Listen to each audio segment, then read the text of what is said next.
getting back into the position that we're going to be talking about the most here, right? Trying to expose the hip sideways with the pan grip and the collar grip to keep me balanced. We covered up couple of reactions, couple of options we have. If my partner either lets go of my pants and I can keep him here, or if he lets go of my pants and I allow his hip to turn in a little bit. But now we're gonna work on a partner here on a reaction where Meow's a little bit more insistent, right? He's not letting go of my pants. He's really trying to stay strong with his leg hooking onto my leg, trying to bring me back to maybe pummel his leg in. So I'm gonna just go onto this side. I'm gonna keep my hand really heavy and I'm gonna start engaging my back knee. I'm gonna bring my back knee through, and my goal is to do the leg weave through this back leg onto the bottom leg. So I start stepping in and turning, and I want to get initially just a good reference is the point where your knee starts touching the thigh. The point where your knee starts touching the thigh, there are a lot of things that are going to change, right? Up to this point, I didn't change anything. Meow could still be holding my pants. I still have the collar. I still have the pants, right? But from here on, I want to change it a little bit. I want to make sure that I'm freeing my right leg out and that I'm sliding deep as much as I can.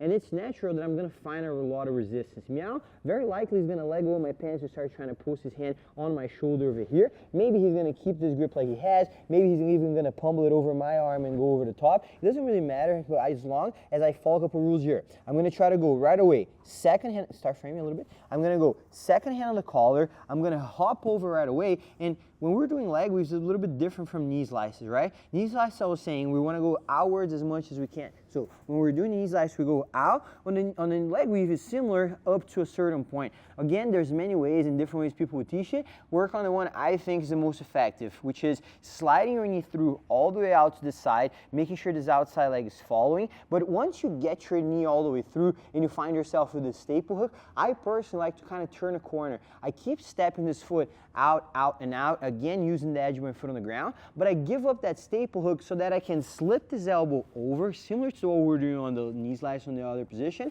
and now I turn my knee into Mike. I really try to get myself high up. It's almost like I'm positioning myself in a side control position before fully passing his guard. I feel like I can spread his legs apart a lot more. I can get my chest, and a lot of times even let go of this grip, get my chest really low and start focusing on the hip over here. Because again, no matter how hard Mike is framing on my shoulders trying to pull, if I'm pushing off of this back leg onto my left side, onto my left knee, onto my left elbow, I'm really heavy. And that's why also I want to make sure that my left knee is planted on the ground. For example, if I did the same thing, right? So if I enter the position the same way, I'm here, boom, I start engaging my back knee, stepping over, grabbing the second grip, and as I'm fighting for this dominance here, I kept my knee on a sliding away motion. If Meow pushes me back with this knee and arches back, a lot of times I lose balance and I fall, right? So that's why it's very important to get the knee outer to a certain point, right out these frames, but once we start getting on the floor, we start turning this corner. I try to really get my chest right on the hip, staple my elbow over the top, and have this outside leg really far out. I've had some people ask me if there is a problem having this leg far out, maybe someone's gonna dive under, but honestly, if Meow dove under my leg over here, wouldn't be great for him because he would end up exposing himself a lot more than I would. So just going over from a couple different angles here again, Meow, just a setup. So we do, boom, boom, we do all four here. So I'm heavy, really pressing that down, but now Meow is insisting, keep the grips, elbow locks in, make sure that as your knee's coming across, it's almost like I'm getting my chest on the top of his knee and thigh as well, so I can fold him up on the other side, change to second collar, big step out the outside leg, open yourself up, same thing as the knee slide. Elbows in, chest forward, knees slides. I run into the frames, they're gonna be normal, but I try to really cut this corner around until I'm able to find the hip. Now let's go in order, so head this way.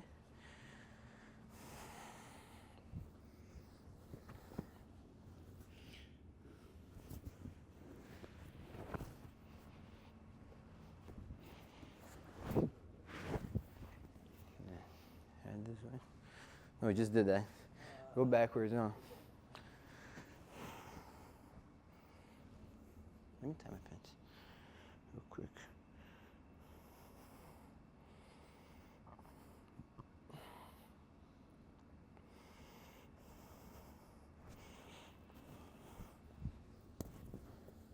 Relax a little more.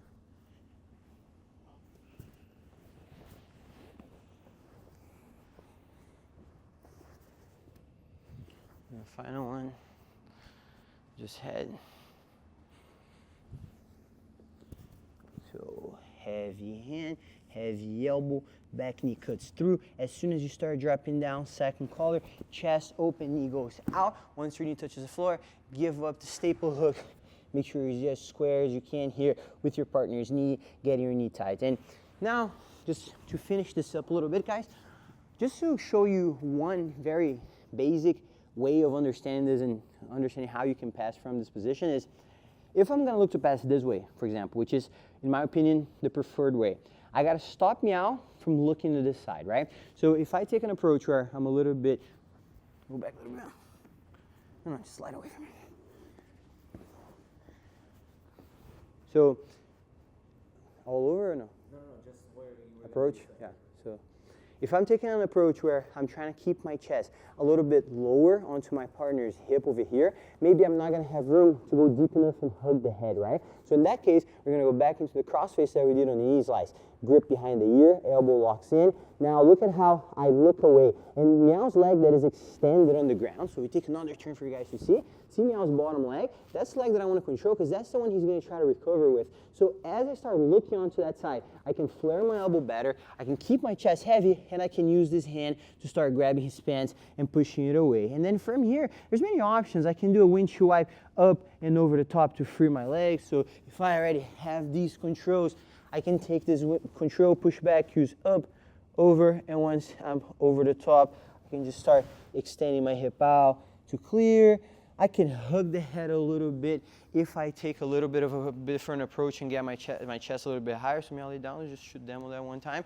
So again, still from this leg weave, if I get myself a little bit higher, then I can start hugging the head and using that as pressure point and that as a way of stopping Meow's face from turning in. So the main thing here that I want to touch up about the leg weave as a whole is that it's a very complex position, not very complex, but it's a very broad position. So there's a lot of options and ways that we can finish and places that we can land, both when my partner is back and to the side. They're gonna vary on how we land there, how he reacts. So leg weave is something that we're gonna take some more of a deep dive in. So very soon we're gonna have an exclusive content just going deep into all the little details and reactions that my partner can have once we land over there. This is a little bit more of a general way of getting to that control as a control and position over your partner's hip and using it to pass, but it's gonna link up to something we're gonna keep releasing and providing for you guys so you can have a perfect view and option from all those.